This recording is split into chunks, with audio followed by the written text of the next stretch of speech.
సరదాగా ఎండ వేడి తట్టుకోలేక అలా ఈతకు వెళ్దామని వెళ్లారు వీళ్ళు. కట్ చేస్తే శబరి నదిలో శవాలై తేలారు. మునిగిందేమో సీలేరులో, తేలిందేమో శబరిలో. 2 రోజులు వెతికితే దొరికిన శవాలు.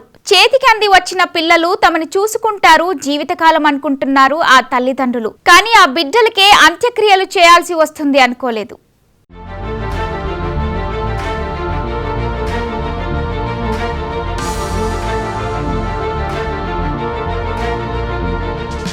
సీలేరు నదిలో గల్లంతైన 2 యువకుల మృతదేహాలు శబరి నదిలో లభ్యమయ్యాయి. ఈ నెల 20న 6 స్నేహితులు కలిసి సరదాగా గడిపేందుకు సీలేరు నదికి వెళ్లారు.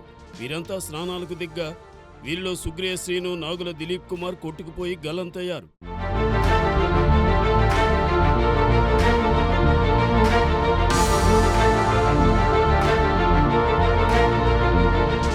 వీరి కోసం ఎన్డీఆర్ఎఫ్ బృందం 2 రోజులుగా గాలింపు చర్యలు చేపట్టింది.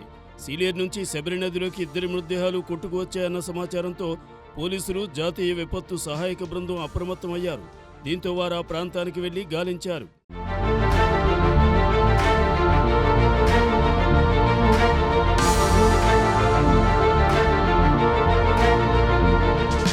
శబరి నదిలో కొట్టుకు వస్తున్న మృతదేహాలను పట్టుకుని ఒడ్డుకు చేర్చారు. తహసీల్దార్ చిరంజీవి, ఎస్ఐ రమేష్ సంఘటనా స్థలంలో ప్రత్యేక చర్యలు చేపట్టారు.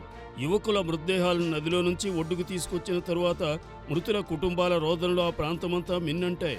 చేతికి ఎదుగొచ్చిన పిల్లలు మృత్యువాత పడ్డంతో దుఃఖసాగరంలో మునిగిపోయారు.